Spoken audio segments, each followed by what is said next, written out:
हम टॉपर काहे नहीं बने, हमारा नंबर पूरा काहे नहीं आया। अगर आपको टॉपर बनना है, लाखों की भीड़ में अपने आप को साबित करने के लिए ऐसा ऐसा दिन देखने को आपको मिलेगा जहां आपको लगेगा कि बच्चों हम रोज आए। हमारा कि स्टूडेंट की जिम्मेदारी क्या है, ध्यान दीजिएगा। स्टूडेंट की जिम्मेदारी, आप अगर कहेंगे कि सर हम दिशा में पढ़े, हम टॉपर काहे नहीं बने, हमारा नंबर पूरा काहे नहीं आया, इसके लिए बच्चों मैं आज डे 1 से कहना चाहता हूं, कोई भी मैं मीठी बातें नहीं करूंगा, कोई भी मैं आपको झूठी दिलासा नहीं दिलाऊंगा। मैं आपको डे 1 से कहूंगा, मेहनत कीजिए। हम मेहनत कर रहे हैं, आप भी मेहनत कीजिए।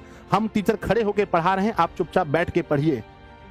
आप जो बच्चे खासकर साइंस चुने हैं बच्चों, और आर्ट्स भी चुने हैं, सब विषय में संघर्ष है, लेकिन साइंस वालों का थोड़ा सा जिम्मेदारी और बढ़ जाता है।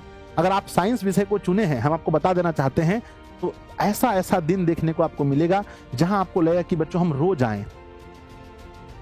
मेहनत आपको करना पड़ेगा, मजाक नहीं है। हम ऐसे नहीं बोलेंगे बच्चों आ जाओ तुरंत हम लोग हो जाएंगे, नहीं नहीं नहीं नहीं, मेहनत करना पड़ेगा। अगर आप आर्ट्स विषय भी लिए हैं, अगर आपको टॉपर बनना है, तो उसके लिए आपको दिन रात, बच्चों देखते होंगे अधिकांश टॉपर को चश्मा लग जाता है, देखे हैं क्यों लग जाता है? पढ़ते पढ़ते चश्मा लग जाता है। तो अगर आप ये मार्ग ही ऐसा चुने हैं, संघर्ष का मार्ग चुने हैं, तो एक एक दिन बीच में ऐसा होगा जब आपको रोना आएगा बच्चों, भाई कितना संघर्ष है। लाखों की भीड़ में अपने आप को साबित करने के लिए, अपने आप को बच्चों दिखाने के लिए मेहनत तो करना पड़ेगा। इतना आसान अगर सफर होता तो कोई भी टॉपर बन जाता। तो सबसे पहला रूल यही है, सबसे पहला रूल यही है कि डेली क्लास आपको करना है। सर लाइव की बात करें, अरे नहीं बच्चों, अगर लाइव नहीं देख पाए तो उसको रिकॉर्डेड देख करके कवर करना है, यानी बैकलॉग लगने नहीं देना है। बताओ जल्दी से कर पाओगे? दूसरा, इतना कर पाओगे, टीचर के प्रति समर्पण। आपको जो भी टीचर बैच में मिले हैं, उस टीचर के प्रति आपके अंदर समर्पण होना चाहिए। जिस दिन आप ये समझ गए कि है ना कि ये शिक्षक के प्रति आपका समर्पण नहीं है, ये शिक्षक आपके लिए सही नहीं है, उस दिन ही प्यारे बच्चों आपका उस विषय में मार्क्स कम आ जाएगा। तो शिक्षक के प्रति समर्पण होना चाहिए।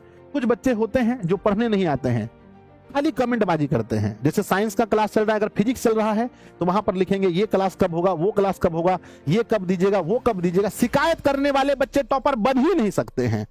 आपको जमाने से शिकायत नहीं करना है, आपको एक संस्था के रूप में भरोसा करके एडमिशन लिए हैं, हर चीज आपको मिलेगा। और बच्चों आपको बस शिक्षक के प्रति समर्पित होकर के, शिक्षक जो पढ़ा रहे हैं उस बात पर विश्वास करके आपको पढ़ना है।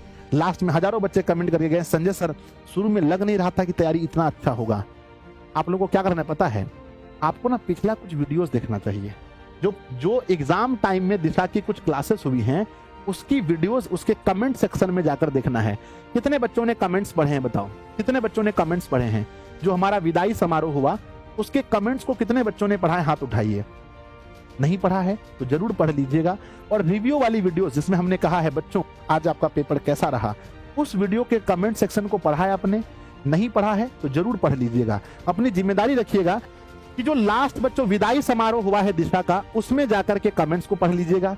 जो हम टीचर ने बच्चों से रिव्यू लिया है उसमें जाके कमेंट्स को पढ़ लीजिएगा। आपको समझ में सब कुछ आ जाएगा। कहते हैं अधिक से अधिक बच्चों सेल्फ स्टडी करनी है। सिर्फ क्लास करने से कोई बच्चा टॉपर नहीं होगा, याद रखिएगा। एनसीईआरटी बुक को पढ़ना बहुत जरूरी है, खुद से भी आपको बुक को पढ़ना है। शिक्षक के लेक्चर्स तो देखने ही है। ऑब्जेक्टिव क्वेश्चन जो अभी का हाल है बिहार बोर्ड का, वो कहीं से भी फ्रेम कर दिया जाता है, इसीलिए एनसीईआरटी बुक बहुत मेहनत करना पड़ेगा रे, है ना। एनसीईआरटी बुक खुद से पढ़ना है, हमेशा मोटिवेट रहना है, डेली आपको मोटिवेट रहना है, हमेशा मोटिवेट रहना है मेरे बच्चे। उसके बाद में राइटिंग स्किल पर शुरू से काम कीजिए। लास्ट में जाकर के नहीं कहिएगा संजय सर राइटिंग कैसे सुधारें, संजय सर ये कैसे करें, वो कैसे करें, है ना।